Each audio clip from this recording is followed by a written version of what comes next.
how to stop self-sabotage, right? And what I say here is, first, you need to call it in a different way. I know it sounds weird, but the idea is to catch people's attention.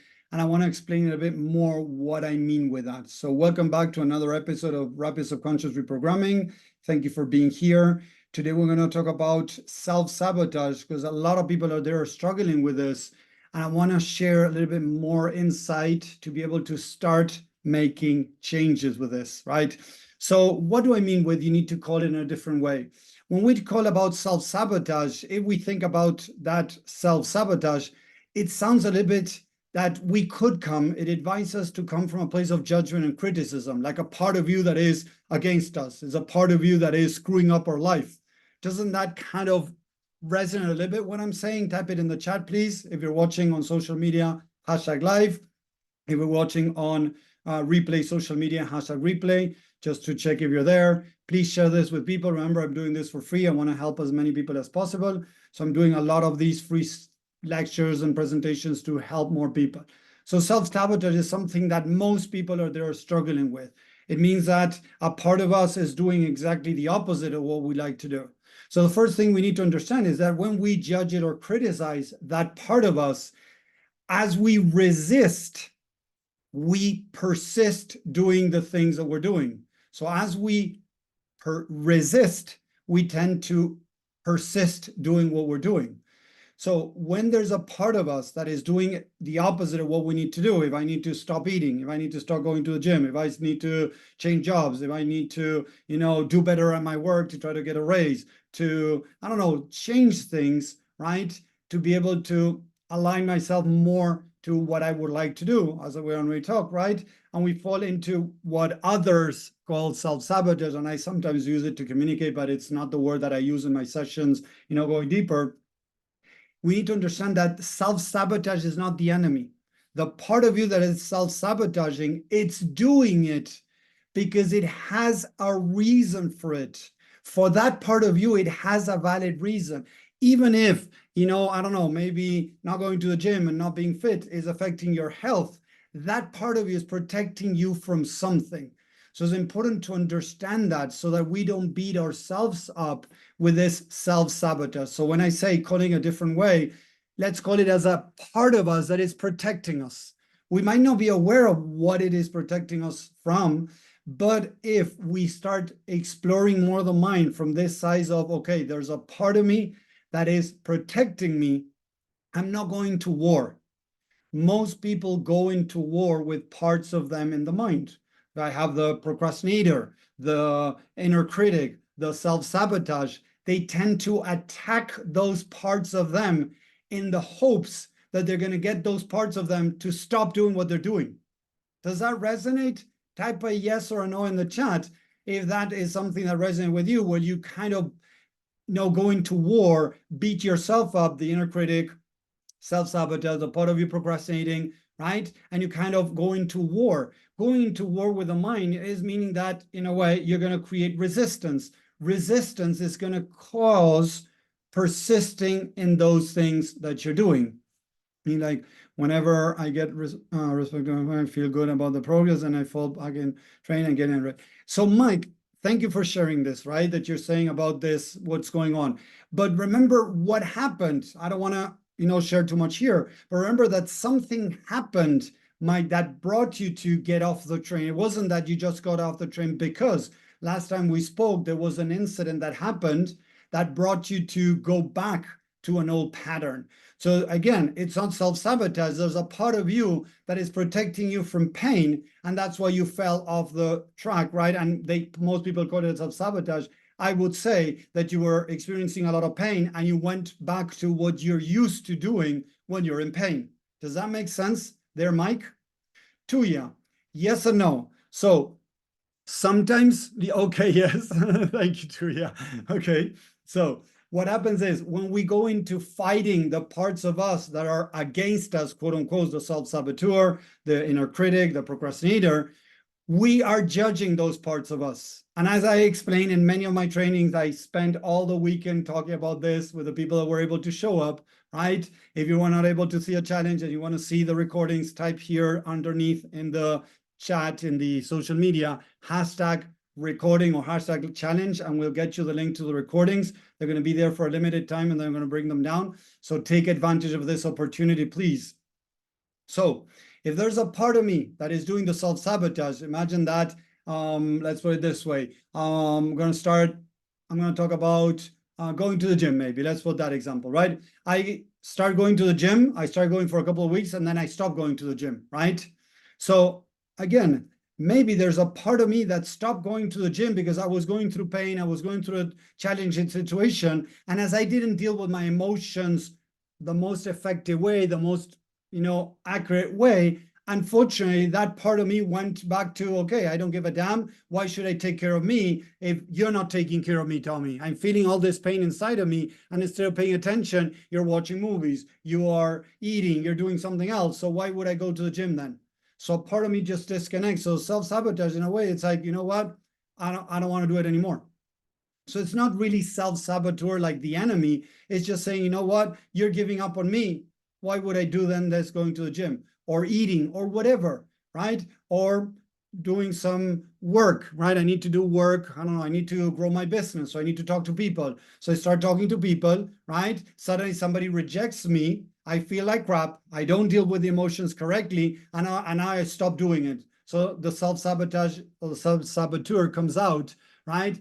In a way, stop talking with people. So I don't grow my business. So a lot of people would start beating themselves up because they're sabotaging themselves instead of understanding that the self-saboteur, more so that part of you, is trying to protect you, right, from being rejected again. There's a part of you that is protecting you from that rejection. There's a guy that I'm working with that he has to take a big exam and he's finding himself that he's not studying. So instead of beating himself up for not studying, what I'm trying to help him is to love and accept the part of him that is not studying because it's protecting him. So if I'm suddenly falling off track eating, right? Love and accept the part of you that is eating. Because remember, the self-saboteur, or the part of you now that I'm trying to help you understand, is the protective mechanism. That part of you comes from a lack of love and acceptance. Because if I felt love and accepted, there are more chances that I'm going to do what I need to do to take care of myself, whether it is this exam, whether it is eating less, going to the gym, or whatever it is, working on my business, whatever it is. If I'm not doing it, it's because there's a lack of love and acceptance. And this is what I spent this entire weekend talking about. Every behavior that we call unacceptable, self-saboteur, procrastination, perfectionism, whatever we see as something bad, it is not bad. It is a protective mechanism of something that's going deeper because we're lacking love and acceptance. So what do we need?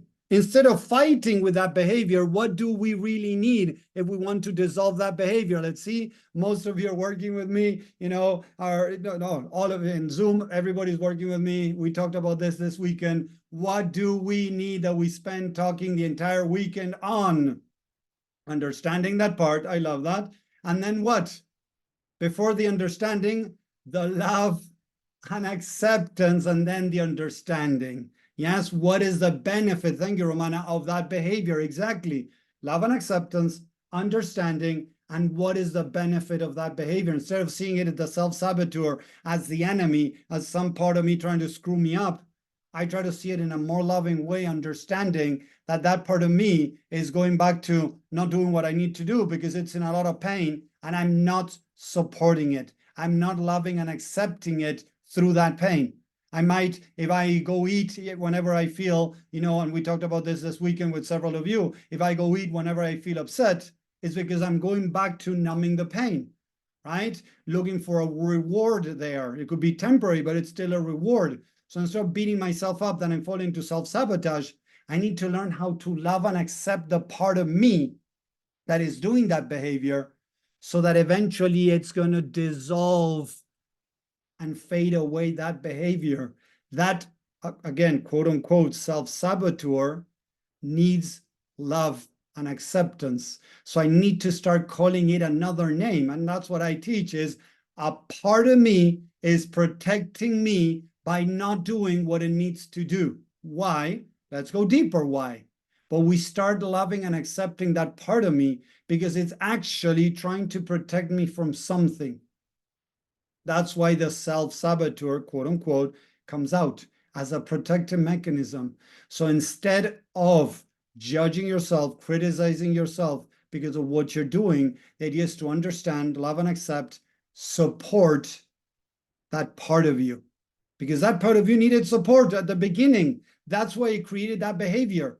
The part of you that is eating sugar, not going to the gym, whatever, it created that behavior of resisting something or doing something that nowadays you feel that it's not okay because maybe it didn't feel loved and accepted when it needed to.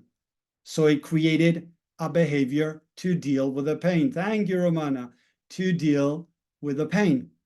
So if it's trying to deal with the pain and you judge it and you reject it and you call it names, are you creating more or less pain? Type it in the chat. Are you creating more or less pain? How do you get to the other side? There you go. You're creating more pain. So if you're creating more pain, what is that part going to do? More of that behavior that you don't want. Does it make sense? Yes or no? As you judge the part of you that is doing something that you don't want it to do, and it's doing that to deal with the pain, you're creating more pain. As you're creating more pain, that part of you is going to do more of what it is doing before. So again, if I tend to go eat whenever I feel not loved, and then I beat myself up because I'm eating, I'm creating more pain, less feeling of love, more feeling of rejection, and my mind is going to go eat more. That's why we call this aligning mind and heart, because when we align mind and heart, that's when the mind opens up. It starts receiving what it needs, and it stops doing those behaviors that we're trying to change. So instead of calling names, oh, I have OCD, I have, I am hyperactive, I am, ADHD, I am this, I am that, or I have the self-saboteur, that, look, there's the self-saboteur again, the procrastinator is coming out. We got to stop that name calling, because the name calling creates more pain. And that behavior is going to come out more because of the name calling, even when it's you to you. Because imagine if somebody came over and said, oh, Tommy, you're a procrastinator. You're always procrastinating. How would you feel if somebody's pointing fingers at you and calling you names? Put it in the chat. How would that make you feel? Hey, thank you, Robert. Thank you very much. Hey, thank Rachel. I'll go with your answer to your question a little bit, Rachel. How do you get to the other side consciously? There you go. So if somebody judges you, you're going to get defensive. You're going to feel sad. You're going to feel inadequate. You're going to get mad. So you're going to close up. That's what you're doing to yourself. That's what you're doing to your mind. A part of you is judging another part of you. So the part of you that you're trying to get to change is closing down, and it's holding harder to the behavior that you're trying to let go. So again, you're holding on to a behavior and you're beating your hand up to let go.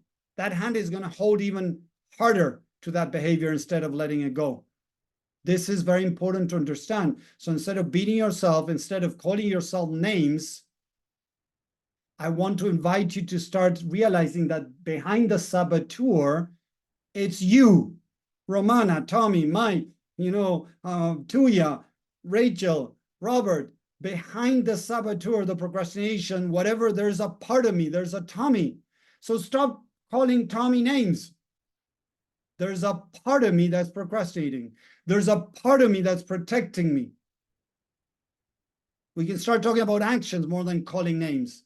A part of me is postponing, procrastinating this. A part of me is not doing what I need to do. Why? What is the benefit? It's feeling pain, so it's falling into food to numb the pain. It's feeling pain, it's falling into alcohol, it's falling into weed, it's falling into smoking to numb the pain. So instead of hating that part of you that is doing that it didn't feel loved and accepted in the first place, that's why it created that behavior, start practicing love and acceptance of that part of you. Start loving and accepting that part of you that is doing that. The more we practice that, is going to make it easier for that to dissolve, because the behavior was created because of a lack of love and acceptance. The more we practice loving and accepting, the more that behavior is going to fade away. That's what people don't get. They start calling themselves names. Mel Robbins tells you to put a name to the inner critic, and then say, Tom, shut up, Tom. Shut up, Thomas. Shut up, whatever name that I put to that part of me. Tony Robbins does too, the alter ego, the parts of you. And many times they teach you to start in a way calling names or, judging them or whatever.